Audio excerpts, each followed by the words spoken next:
kind of potency, a power, to the manifesting power. But the components are these three evolutionary forces. And that is why the ideal that is described in the second chapter of the Bhagavad Gita is twofold description there. Sthita prajna, somebody of steady wisdom, somebody who is not affected by any pairs of opposites, neither praise nor blame. A so-called normal person will be affected by them. Oh, you gave such a beautiful talk. Oh, your talk was, I was bored to death. I fell asleep halfway through. Oh, deflation. It's very easy. The fragile ego is so easy to upset and affect that we get inflated or deflated very, very quickly. What do people think of me is a key thing for many people. If I do this, what will they think of me? Will I go through an embarrassing moment? The interesting thing about our memory is we remember all the good things. We remember when we got a lovely prize for the relay race at school and for academic achievement.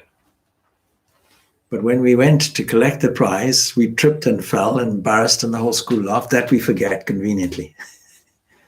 We don't have a memory. We block that out immediately. We only like the happy memories.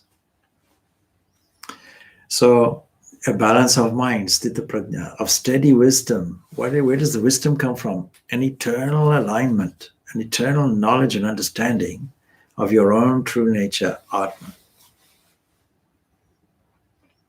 And that's being steady, not just one moment.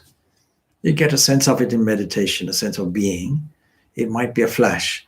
It might be 5 seconds. It might be 5 minutes. If you're very lucky, 20 minutes, 25 minutes, then you now have more of a habit developing. That we call samadhi.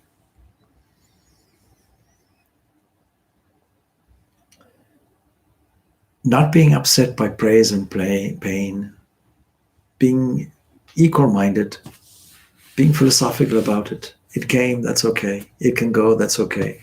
Not being affected. No wishing to affect the outcome.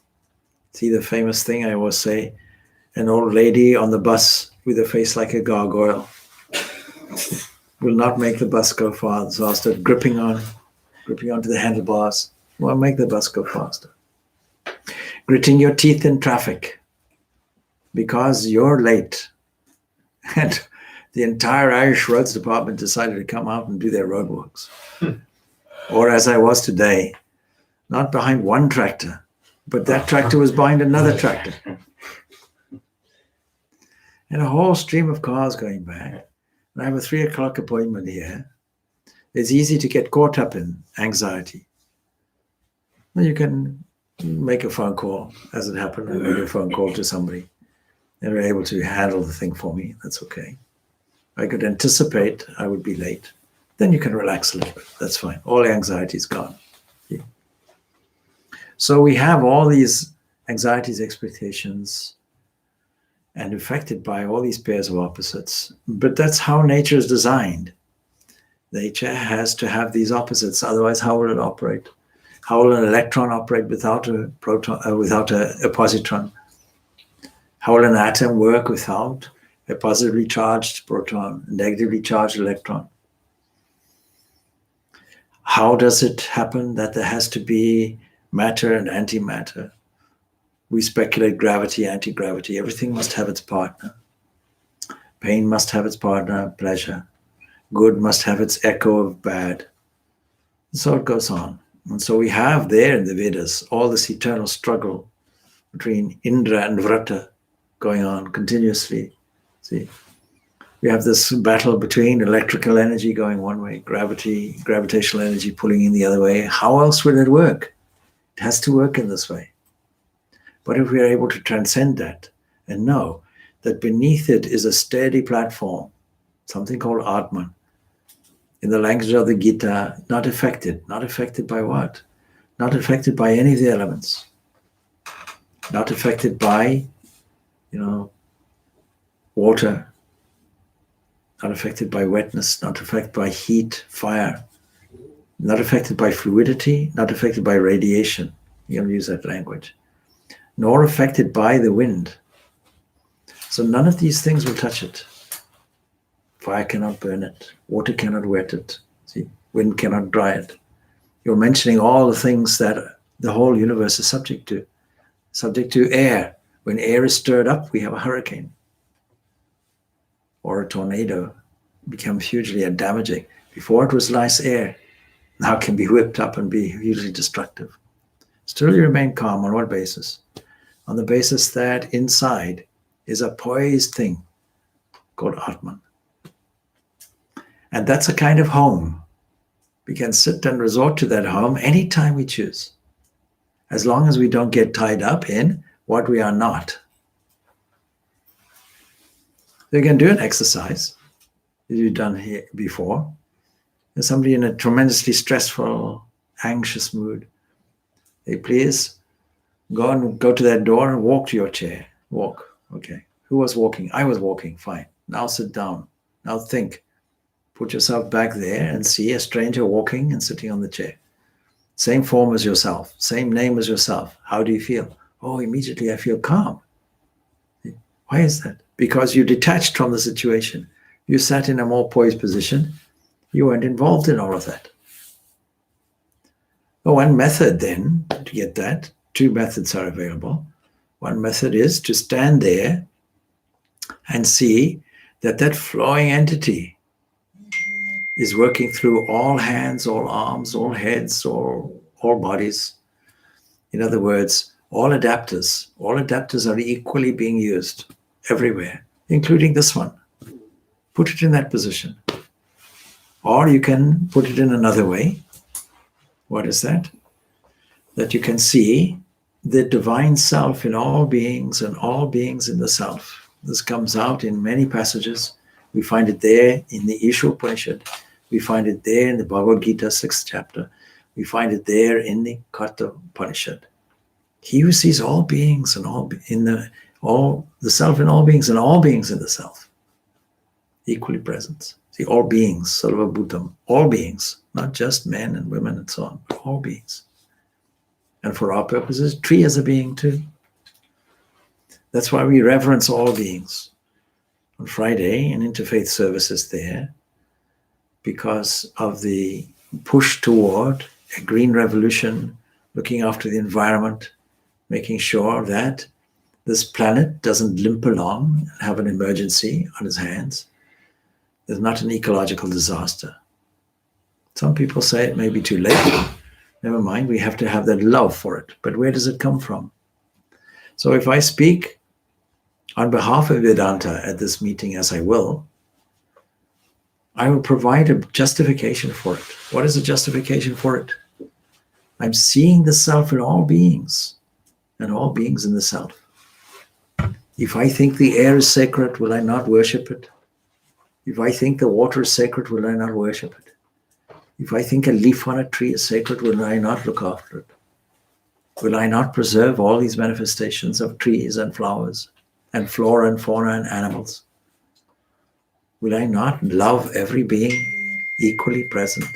Because the self being equally present everywhere, will I not do that? Then if you like, you can add a divine, personalized divine aspect to it. Oh, all right. Will I not do that and say, see God in everyone? You know, add a personalized dimension to it.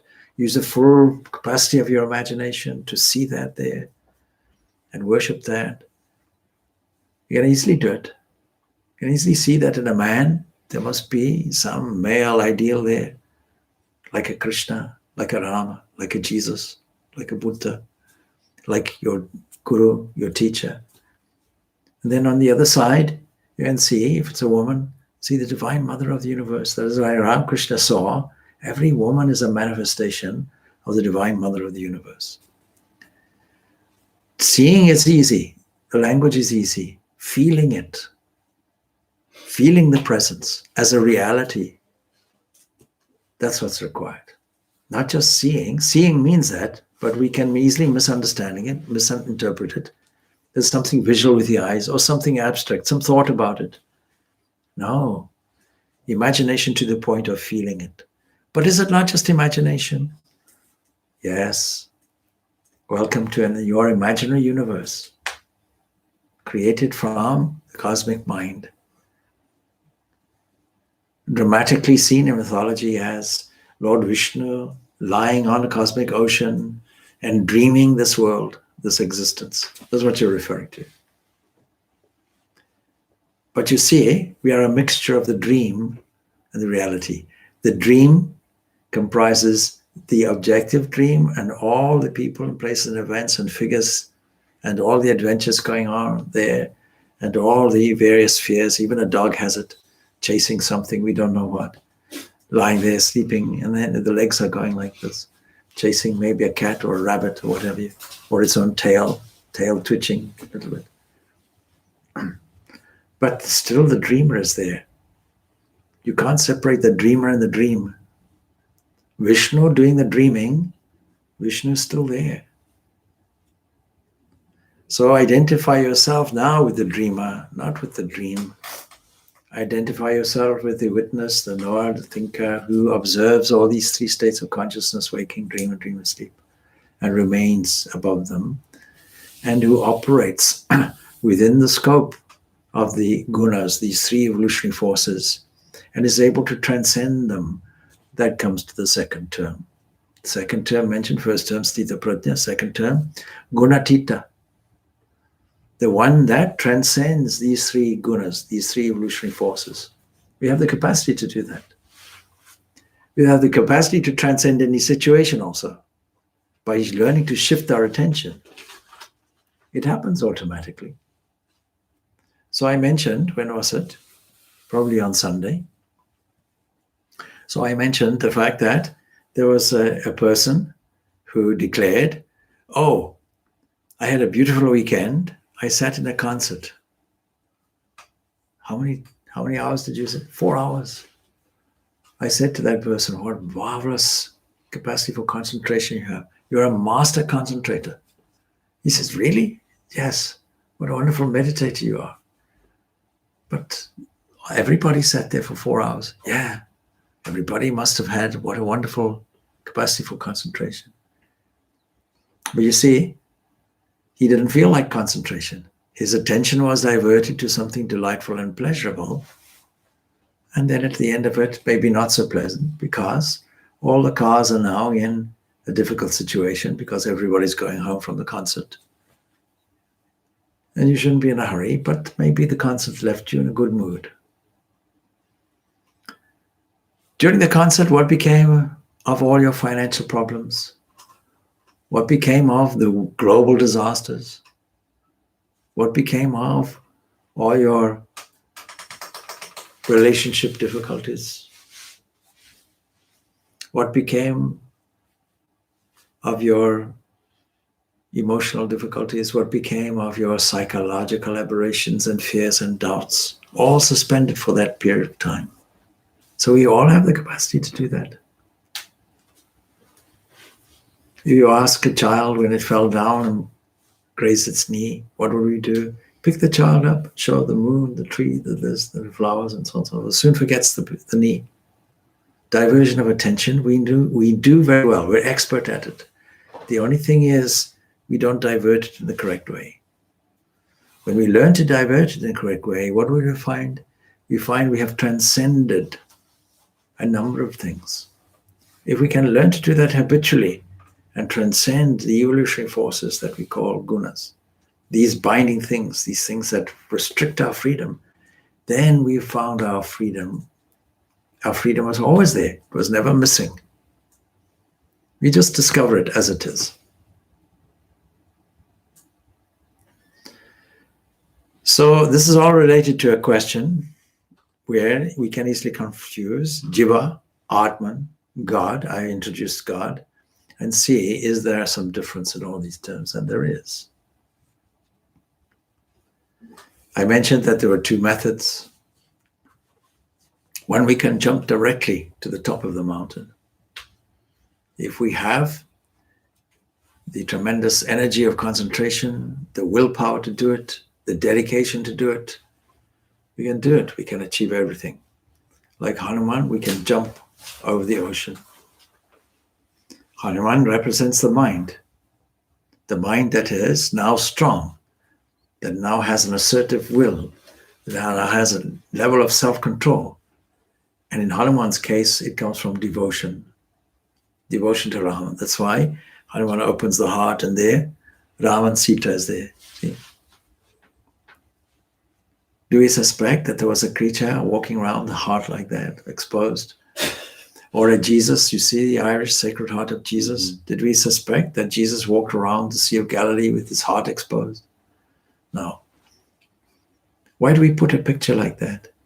Because we're using the full sense of our artistic imagination to the fullest benefit, knowing that this world is something like that.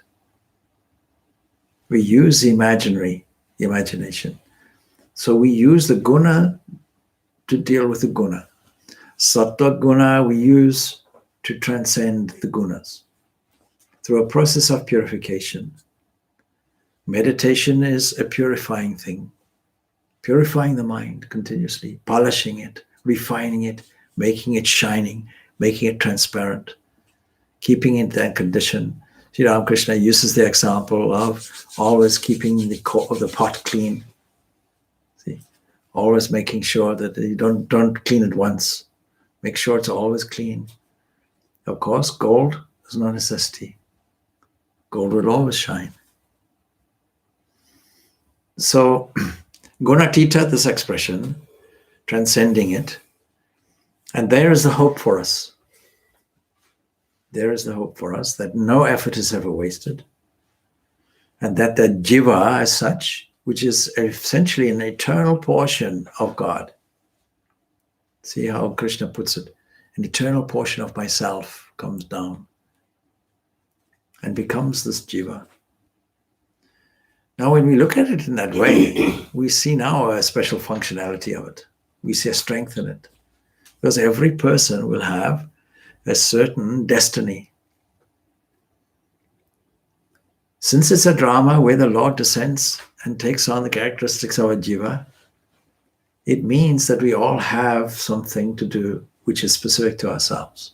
In building a building, not everybody should be an architect. Not everybody should be a plumber. Not everybody should be a plasterer. Different expertise is brought together. So we have to take stock of this. And one message that you might say in summary that the Bhagavad Gita gives, because every week we're talking of the Bhagavad Gita, you'll find that the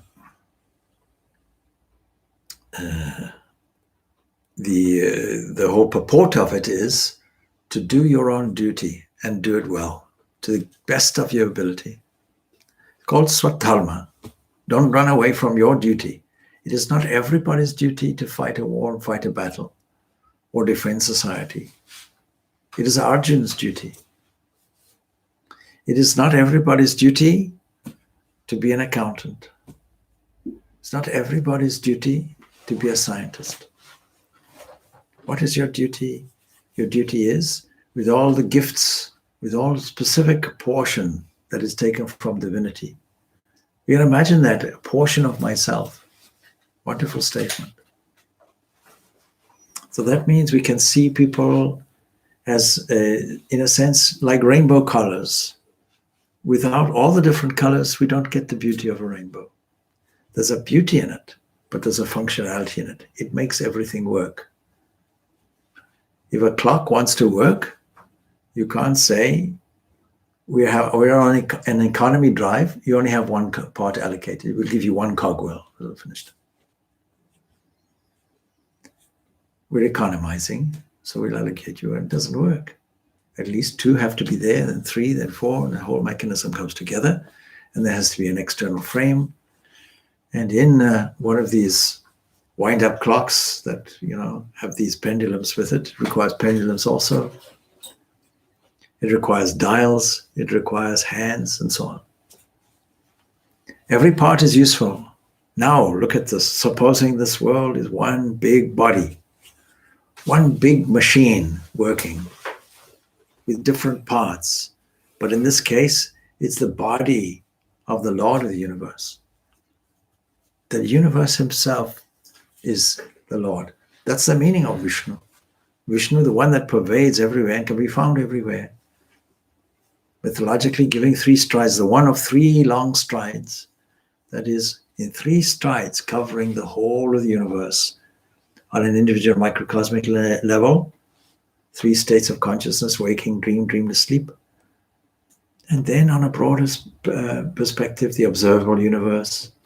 And then the universe beyond it that we can't see. Supposing we go out to the border of the universe, will we suspect another universe? Will it just go on and on and on? We don't know. We never got to the border. But as soon as the border is there, since the border is imposed by the speed of light, we'll see another border. It can go on probably infinitely. We don't know. We won't fall off the edge necessarily. So these confusions are worth clearing up and mentioning, is the answer to your question. So it's 9 o'clock.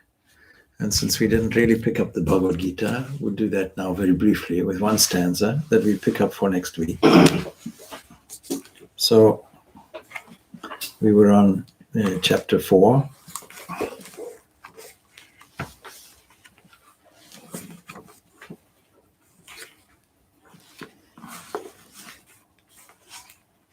And we come to the point where we are discussing the subject of yajna.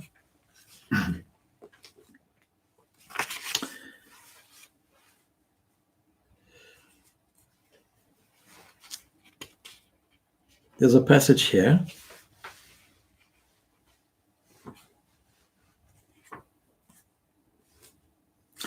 Nirashya yachichatma Jakta sarva parigraha shariram kevalam karma kurvannapnoti ki pisam.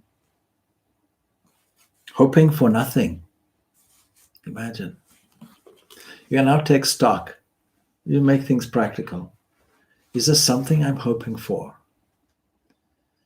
See, religions will hope for an afterlife. I hope that there'll be a holiday camp on the other side. I earned it. I worked hard for it. I was good all my life. So will I, and all my life, I had some kind of craving for ice cream. And I hope that there's eternal ice cream on the other side.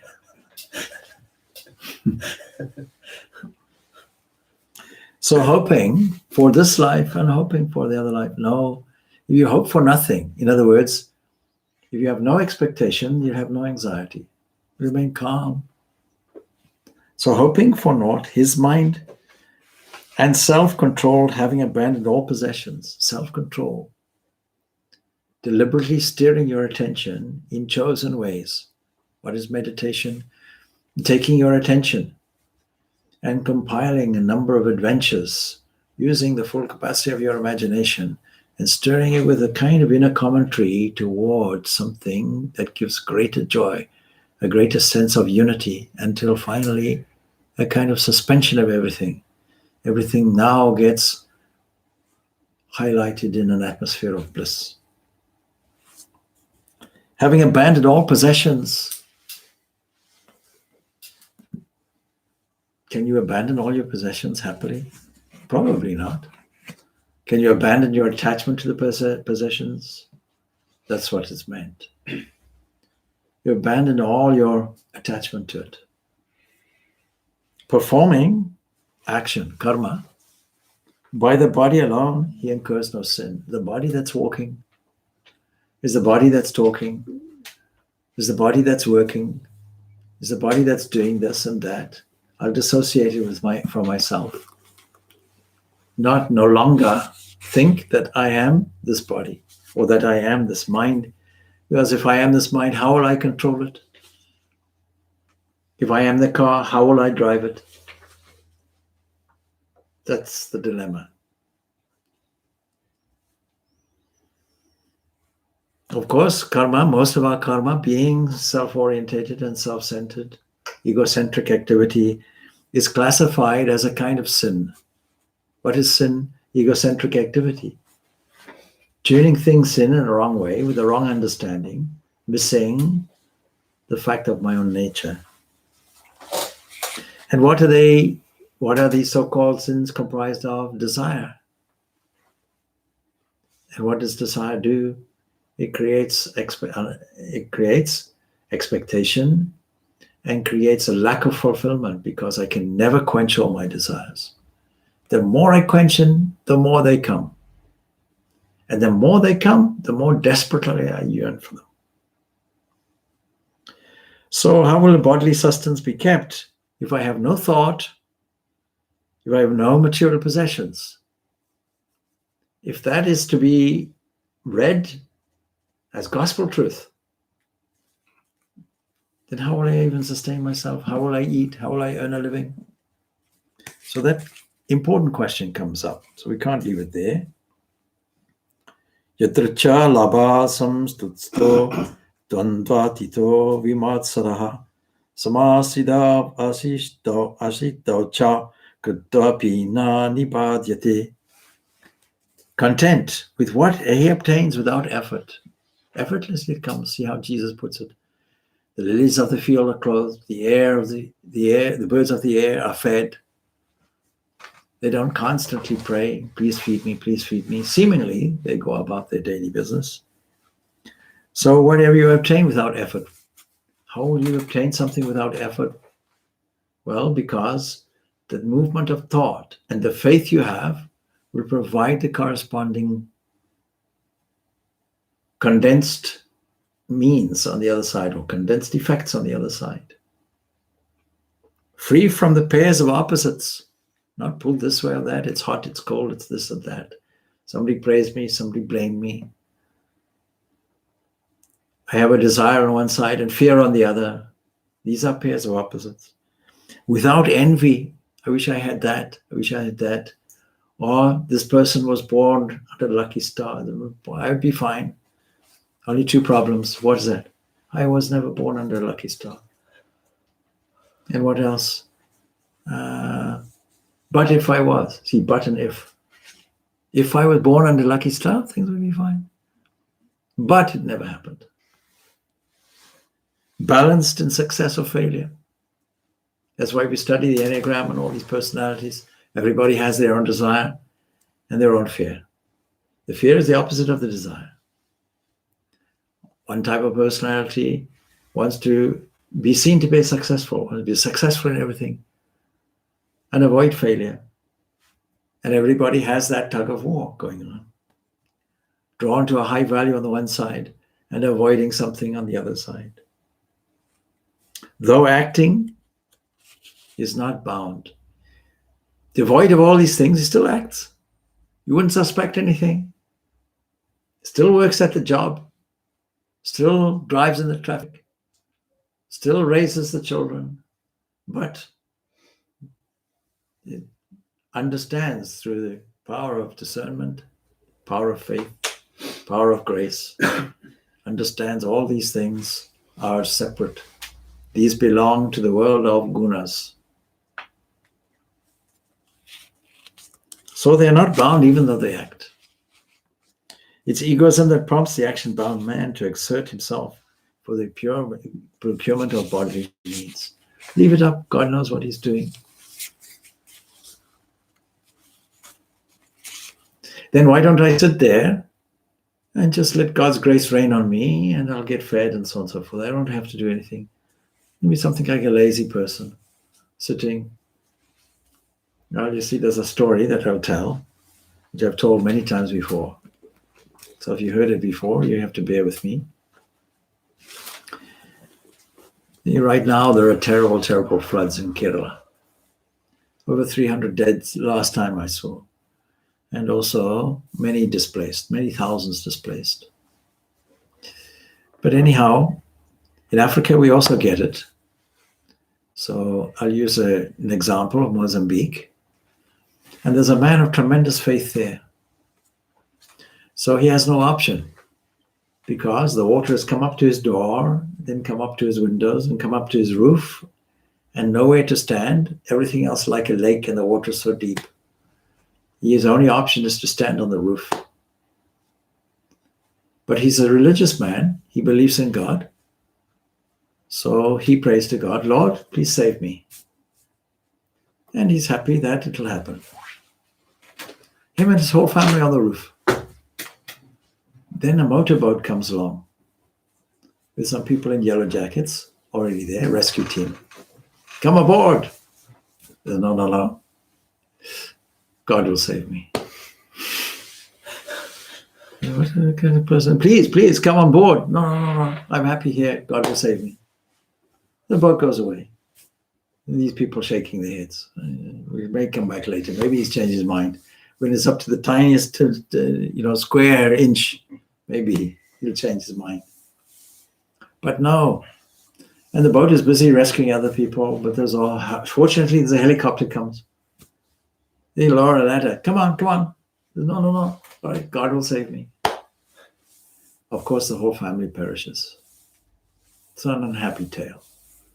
But you see, there's no such thing as the end. And because he was a good man, had faith and so on, he arrives in the heavens. And the Lord of the universe welcomes him. But the man of faith was very disturbed. And he and his whole family arrived with their hands on their hips, thoroughly indignant. Heads like this. What's wrong, my child? We prayed to you. You never saved us. Now we lost everything. How can we believe in a God like that when we pray? Did you lose the email or what happened? He said, my child, I sent a boat and a helicopter. What more can I do? So we are given all the faculties free to rescue us in this life and to lead a useful life also. But more importantly, to arrive at our final destiny of freedom, where we transcend the gunas, where we can operate as a useful, operating person dedicated to the welfare of all beings, because we are sthita prajna, and we have no option, because we love all beings, because we see that divine flow operating in all beings, in all avenues, in all aspects, in all limbs, in all heads, in all legs, in all bodies, be they of the plant variety or the human variety, or even of the angelic variety, if you will. Seeing that everywhere, seeing that constant flow, like the electricity arriving at so many adapters, so many light bulbs, so many sockets. Electricity is constantly there supplied. But if the adapter goes wrong, or the adapter sits and has an adapter revolution, all the light bulbs go on strike. It's summer or winter, let's say winter, all the heaters go on strike.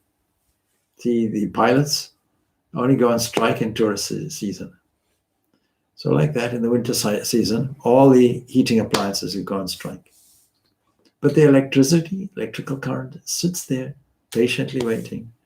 When you finish with your strike and you decide to hook into me, you can manifest my glory as heat. So that's the idea of it. Swami, excuse me, I have to run to catch a train. All right, we leave it off there. Om Shanti.